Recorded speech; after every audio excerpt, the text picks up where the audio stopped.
estava comentando alguma coisa a respeito do teu apartamento, né? Que você vendeu o apartamento. E eu tenho uma história parecida. Acho que o Rafa lembra disso. Estava empreendendo, eu tenho uma empresa de satélite, sou empreendedor também. E um belo dia, cara, eu peguei todo o dinheiro que tinha e comecei a colocar na empresa. E a minha pergunta é, quando você vendeu o teu apartamento, olha que minha letra é horrível. A tua esposa não brigou contigo? Porque a minha quase se separou, cara. Quando eu falei que eu ia comprar tudo o kit de antena de satélite, eu perdi um apartamento, na verdade. É meu? Uau. É.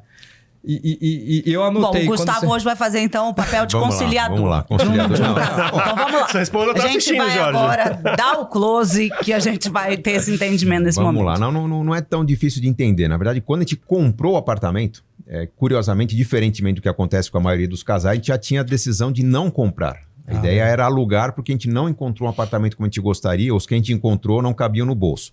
Então a decisão era alugar por um tempo. Já está tudo decidido, o tamanho do apartamento, o prédio. E a gente foi, quando estava visitando o apartamento, a gente ficou sabendo que um dos imóveis daquele prédio estava em leilão. E aí nós decidimos comprar no leilão esse imóvel por um preço bem abaixo do mercado, deixando de alugar, mas já com a decisão de ficar apenas um pequeno tempo. Que logo que a gente morou, a gente falou, puxa, é gostoso, é legal de receber os amigos, mas quando vem alguém... falta espaço e quando tiver um filho vai faltar mais espaço ainda. Então a decisão já era de vender. Quando vendemos, a opção foi para ir para o aluguel de um maior, porque já tinha ficado claro para a gente que, pô, enquanto a vida estiver mudando, enquanto estiver prosperando, vamos alugando apartamentos cada vez melhores. Lá na frente te compra o melhor. E aí, ao vender, o desafio foi convencer a Adriana, minha esposa, sobre onde colocar o dinheiro. E era um momento bem oportuno, um momento interessante, que a bolsa estava super em baixa. E eu sempre trabalhei com análise de ações, mercado financeiro, dava aula sobre isso e via meus alunos prosperando. Falei, bom, vou dividir. E você era um ótimo leitor de balanços de empresas naquela época. Eu dava Sempre aula foi sobre isso. Sobre isso. Análise gerencial de balanços era o meu trabalho. Então eu acordava às 7 da manhã, eu dava a aula sobre o balanço fresquinho publicado da empresa, que fosse Vale, Petrobras, Eternit, os bancos. E eu via que às 10 da manhã os alunos sumiam da aula.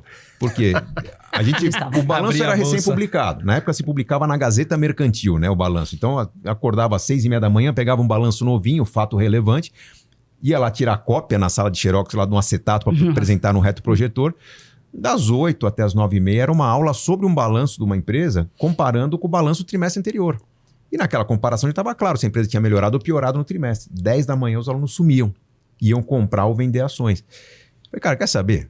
Estou fazendo meus alunos ficarem ricos, vou eu começar a aproveitar as minhas próprias orientações e comecei a montar um esquema com os alunos. Ó, a gente dá aula às 8 da manhã, todo mundo vai junto para o laboratório lá, do laboratório de pesquisa financeira para conseguir fazer uma negociação e comecei a comprar ações. E foi nessa fase que eu vendi o apartamento. Então, o cuidado que eu tomei foi de uma diversificação um pouco maior. Isso foi em qual ano, Gustavo? Só para ilustrar para quem é leigo. A venda do apartamento foi no final de, acho que começo de 2003. Começo para meados de 2003, quando estava lançando meu primeiro livro, exatamente. Eu tinha casado em 2002, comprei esse apartamento no leilão no meio de 2002. Um ano e meio depois eu vendi já com um bom lucro, porque ele realmente foi comprado depreciado. Ele foi comprado com uma pessoa morando nele ainda, mas a gente sabia que, puxa, a pessoa estava para sair do apartamento, já era pessoa bem doente. Enfim, ela morreu antes de eu efetivar a compra. E aquele apartamento super depreciado, sim, reformei e a gente morou nele por um ano e pouquinho. Ou seja, investimento, né? Investimento, desde lá. Na hora de vender, estava claro o lucro que a gente tinha, estava claro que a gente tinha uma oportunidade no mercado financeiro. O que não estava claro é o quanto eu ganharia no mercado financeiro. A gente pegou uma fase muito interessante do mercado financeiro. Saiu de 70 para 200? Saiu de 40, 30 para 120. Eu comecei a comprar ações no final do ano 2000, foi a eleição do primeiro governo Lula, a bolsa estava em 10 mil pontos.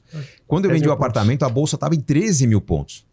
E ali, para chegar nos 50 mil, foi pouco tempo. Foi muito rápido. Acho que em 2005 chegou nesse número, 2005, 2006. Em 2007 já estava em 90, por aí. Em 2007, bateu 80 mil, que 80 foi antes de dar uma recuada de novo. E aí, quando recuou, houve uma recuperação na casa dos 100 mil. Mas eu sei que nesse período de 2003 até 2005, que a bolsa foi dos 10 mil pontos até os 50, 60, foi onde eu tinha uma parte do meu ganho. Aproveitando já que a gente falou dessa época, falando dessa época específica, que foi um caos para o Brasil em 2008. Quer dizer, para o mundo, né, para o Brasil um pouco menos, mas foi um caos também aqui, porque todo mundo ficou com medo. Na época eu trabalhava na Bolsa de Valores, jovem, já passou um bom tempo. Eu lembro que eu tinha um pouco mais de 100 e poucos mil reais. Naquela época, 100 mil reais era 100 mil reais, né?